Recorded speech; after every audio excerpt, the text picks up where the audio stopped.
Olympe de Gouges est née en 1748 de son vrai nom Marie Gouze.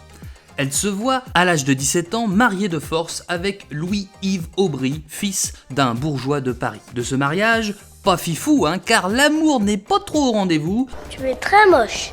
va naître un enfant, Pierre Aubry, rien à voir avec Martine.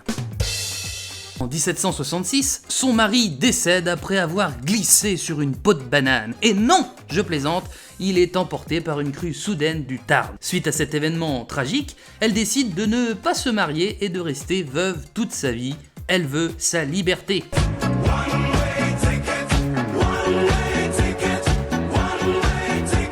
Après, elle est pas contre un petit peu de compagnie de temps en temps, attention. Mais pas de mariage, faut pas déconner. C'est un peu une renaissance pour elle, une nouvelle vie. Au début des années 1770, elle monte à Paris et prend le nom d'Olympe de Gouges. Elle devient femme de lettres, maintenant elle a plus besoin de demander à son mari, elle est libre, elle peut faire ce qu'elle veut. Et elle écrit une pièce de théâtre qui fera polémique car elle prend position contre l'esclavage. Non mais c'est un scandale. La veille de la Révolution française, elle endosse son habit de femme politique. Elle propose dans sa lettre au peuple la création d'un impôt patriotique pour toutes les classes sociales.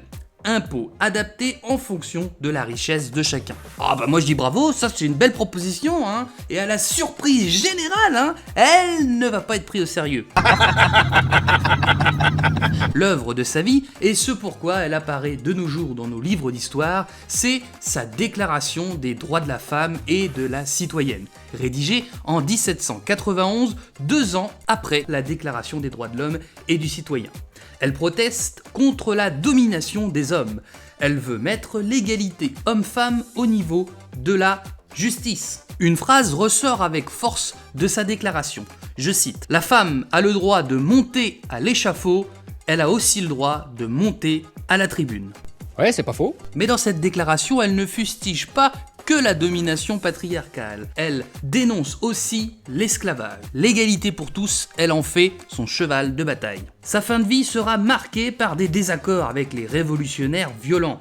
Elle est contre la violence, la petite Olympe. Pas de violence, c'est les vacances. Mais bon, comme on est dans une période que l'on appelle la terreur, ça sent pas bon pour la Olympe.